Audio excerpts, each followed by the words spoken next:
for phase 3 of the cleanse with Linda. I hope it's been going really well for all of you. We're going to do a little bit of a check-in, and I'm really looking forward to hearing about how it's been going, or maybe how it's not going, because everyone enters into this cleanse at their own level, and they're ready for their own phase at their time, and they're ready. So I want to make sure that there's room for that. But people, you can get the information and know that this information isn't going to go anywhere. You can use it, you know, when you might be really ready to go to that next level, to go to phase 2. Maybe this time it was just too much. So wherever you are, I applaud you for even starting and being on the path of being here. So yay to everyone. All right, so today we're going to discuss mostly phase 3, the rebuilding phase. And from all the information and feedback that I've gotten last week when I did my little demonstration on the difference between smoothies and juicing, I got feedback that people like to get some real hands-on and get to see some things playing with food.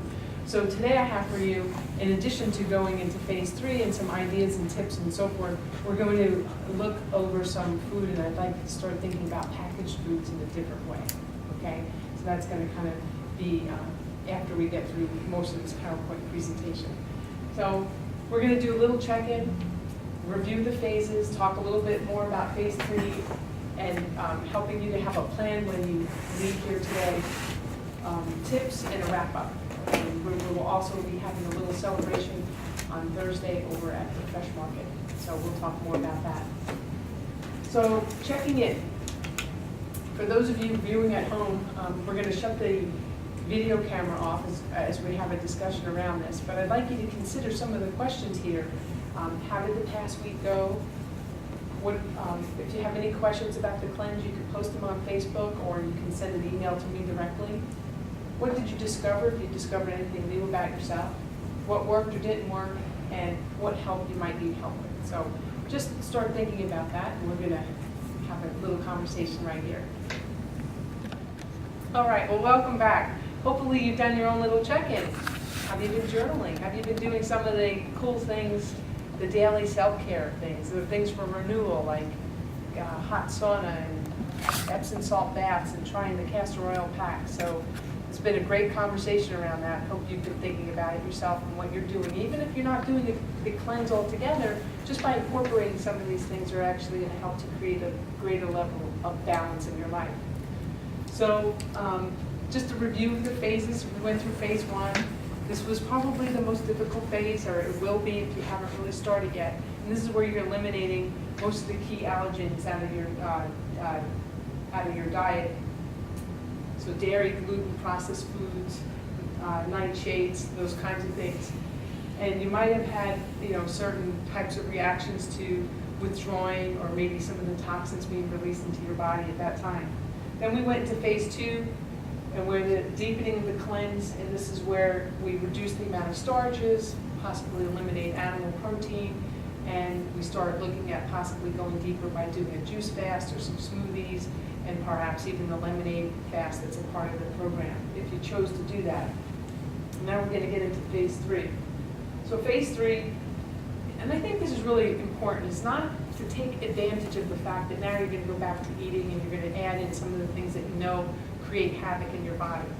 You want to go about this thinking about everything that you learned and how you might be feeling at this point. And if you haven't really started, then don't start phase 3 right now.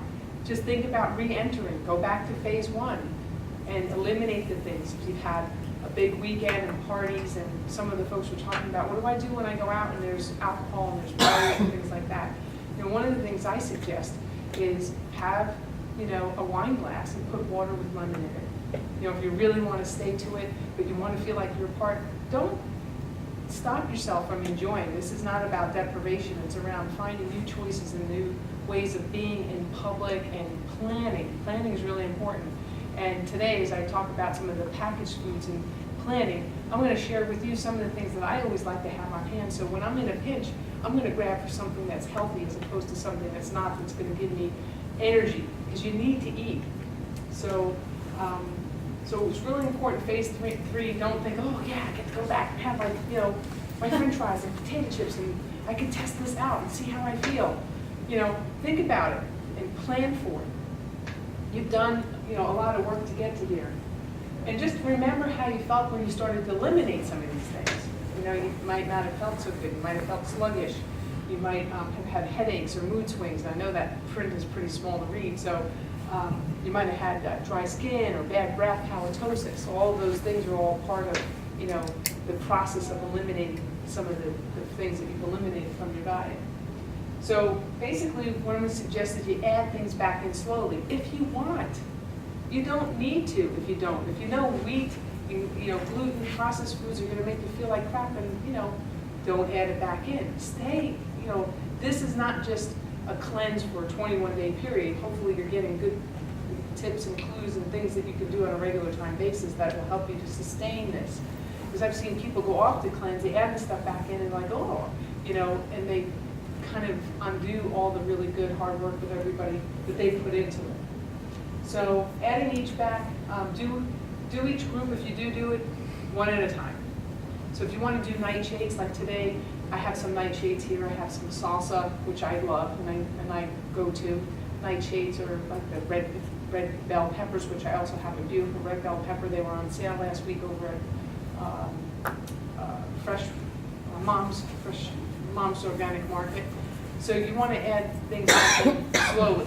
If you want to do nightshades for 2 days, like tomatoes and peppers and eggplant, and then see how you do, see how the body reacts. And then wait, don't, take those out and then add in, gluten or other things that you want to add back in. So don't add them all in at the same time, because then you won't really know how your body reacts.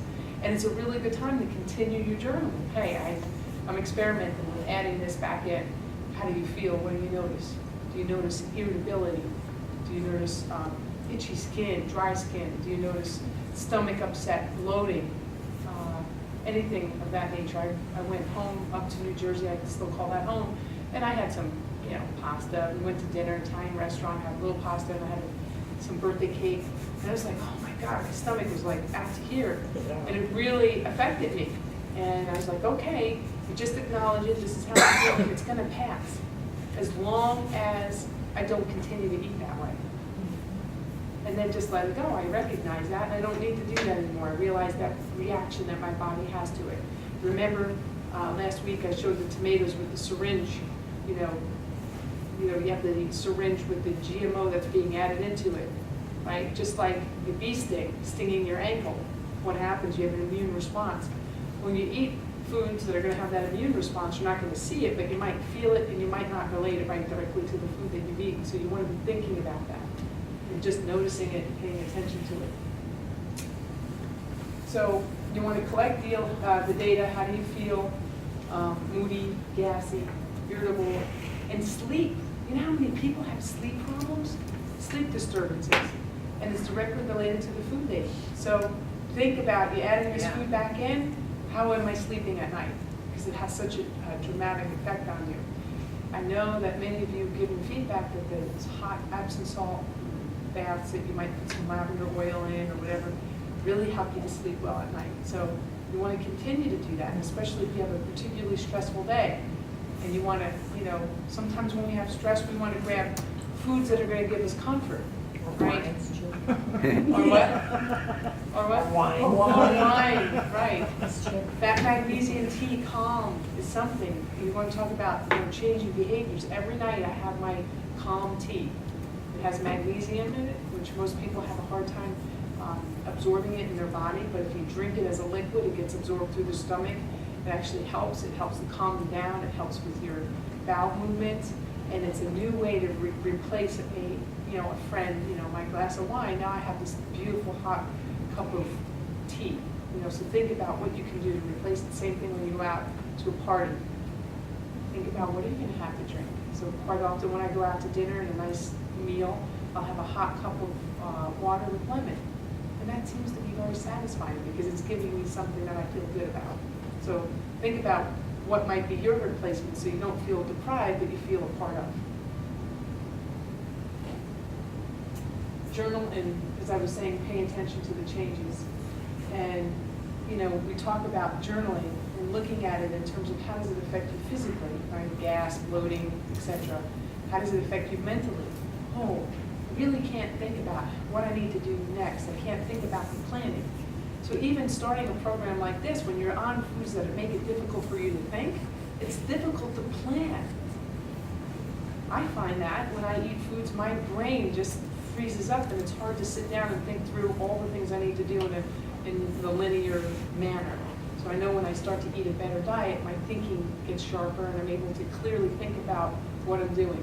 I know for me, when I eat poorly, it's also difficult for me to talk. The brain gets disconnected from my mouth for some reason. It just, the brain synapses just don't fire. So that's really important for, like, I've noticed that by doing the cleanse a number of times. And then this heightened sense of spirituality, connecting to something bigger, taking the time out, giving thanks. Remember our prayer bowl and our grateful bowl, our grateful box. So prayer box, grateful bowl. However way you want to set it up every day.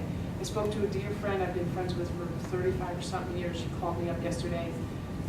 And she said she's part of a prayer group. And they sit down, her and 3 other women, every week, and they do their prayers. And she said, what an amazing difference just to sit and pray for people. And she's added my mother to her prayer bowl. My mother started chemotherapy treatment today. So she says, I want to let you know we're all going to pray. And she says, I feel the benefit of doing that. Not only am I knowing, hopefully it's going to help somebody else, but it really helps me, lifts me spiritually.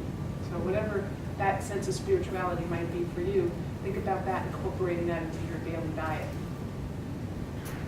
So, tips. So again, the whole notion,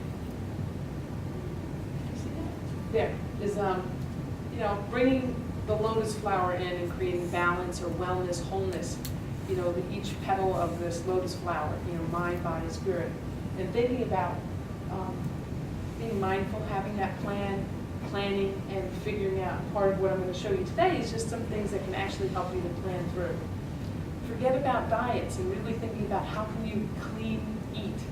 When I go out to the Loudon luncheon not too long ago, I called in advance. I let them know, hey, I'm here. I choose to eat a special way. I choose the restrictions, and I don't really call them restrictions. I just know that this is going to help me to feel the best that I can feel. Phone ahead. Make the plan. It might be a little bit fussy, but I'll tell you, it's well worth it than getting online and eating the food that I know isn't going to do me right. So just plan. People are happy. More and more people are asking for alternatives, and hopefully we're going to see restaurants continue to change and have better options for people so that when you go in, you paid $50 to go to an event over at a country club, they're not just going to say, eat the salad off the buffet line that basically has lettuce, cucumber, tomato. Well, I'm not going to pay $50 for that. I paid, and there's a chef on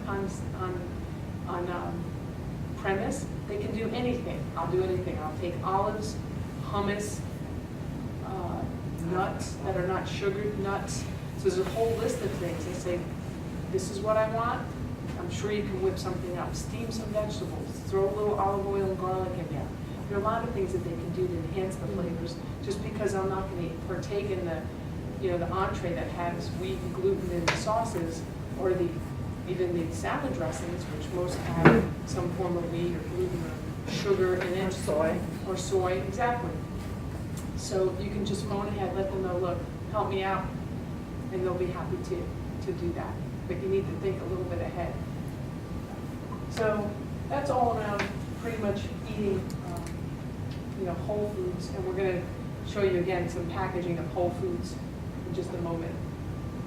And another part of the tips is really putting yourself first.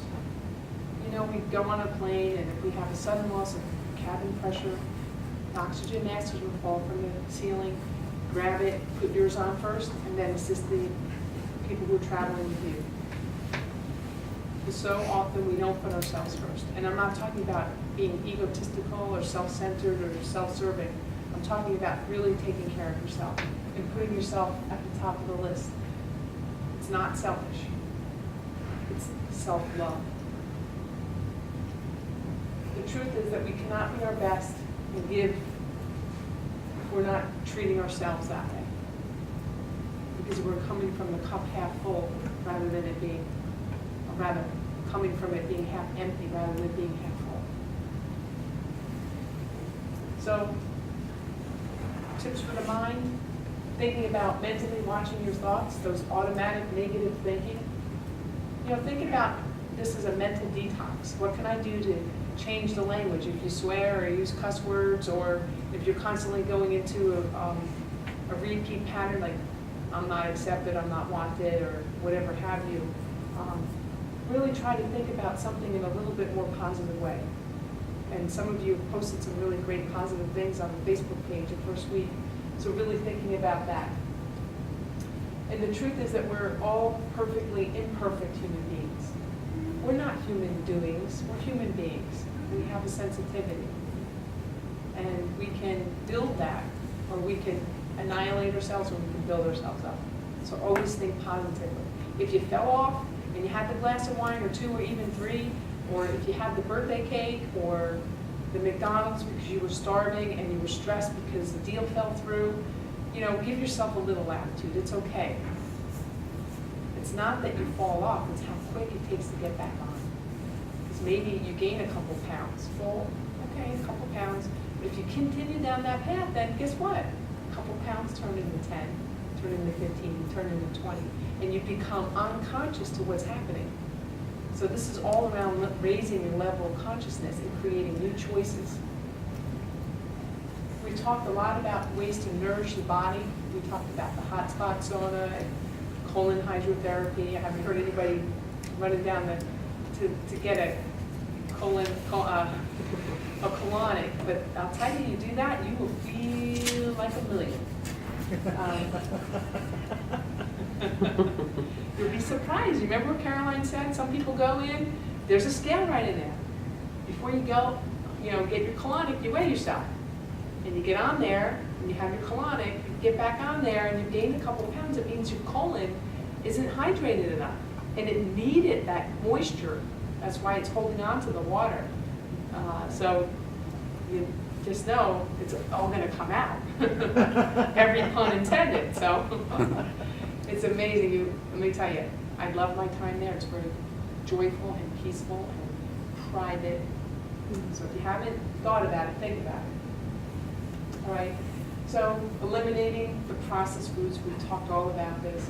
And one thing we haven't really mentioned is all the toxins that we put on our body by the different types of chemicals that we put washing our hair, getting our hair highlighted. I know I get my hair colored, so I know that I do some special things like I up my cilantro after I get my hair done, because all that stuff is absorbed into the body. But what about your facial creams and your cosmetics and all of that? They all have petrochemicals in it that actually, you know, you might want to look into it. That's a whole nother program to get into that.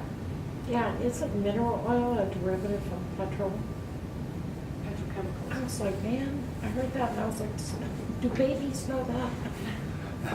It's not even jelly. Baby oil, you smother them, isn't it? So raising the spiritual bar a little bit, some tips here. It's really taking time for yourself, prayer, meditation, or opportunities for you to explore what's really important, and knowing what's important for you. Because when you know what's important to you, then you can go down that path. You have a big banner year ahead of you, and you're planning for it. You're putting everything in there. You're focused. You're driven, and it's not just about what that means. There's something deeper.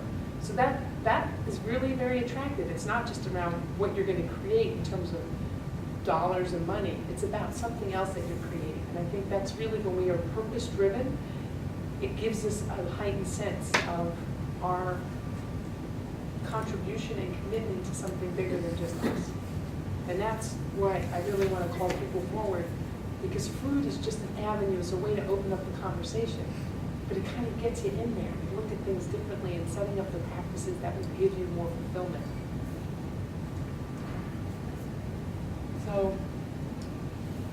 So the last bullet point is that if you need help, I'm happy to help you on the journey today, tomorrow, beyond the cleanse, whatever it might be.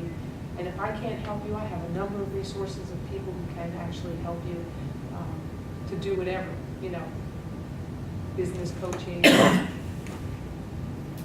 planning out your next steps and really getting that in the fold. So we start consciously, we finish consciously, which equals conscious living. It's really about building blocks to consciousness. So that when you're grabbing something, I have a dear friend, he struggles with weight. And I said, well, what do you do when, and I fill in the blank. He goes, well, I'm driving home from work and I know the kids are gonna be there and I want to pick up 2 pizzas and, make a thing of pasta. So, those are cheap, they're fast, and they're easy, and kids like it, and so does he.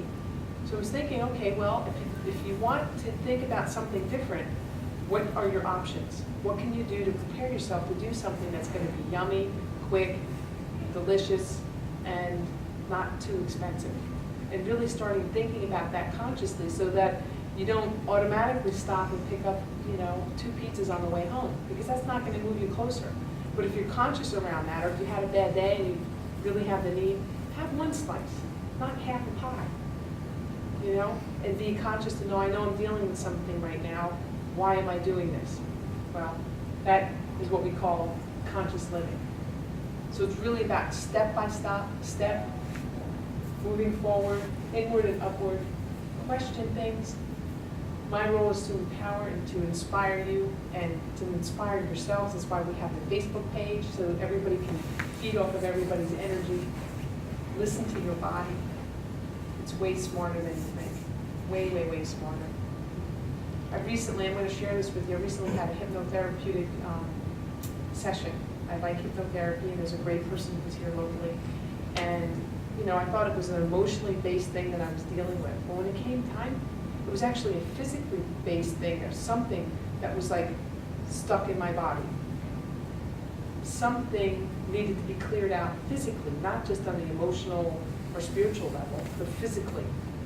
And I know that might be hard to really understand, and I almost don't want to say it in front of the camera, but there are lots of different ways that we can think about how our body can inform us about what's happening. When you quiet your mind enough, the body will tell you. You just have to be clued in, and that's why food is such an important practice. It will clue you in and give you the clues and hints before you get really sick. I believe that. Remember, you become what you eat, we all know that, and your thoughts actually can get you on a path to Oz, or it can get you to the path to someplace else. So think about what you're thinking and how you're thinking. Your actions become your destiny. So I'm gonna hit the pause button here because I have a little thing, reminders. It's a wrap, right? So these are some reminders, but I'm gonna do a food demo, doing a wrap. I'm gonna do like a sushi roll, okay? Show you how to do that. It's quick and easy. We're gonna talk about foods, and then we're gonna jump back in and complete the PowerPoint. So we're gonna pause for just a moment.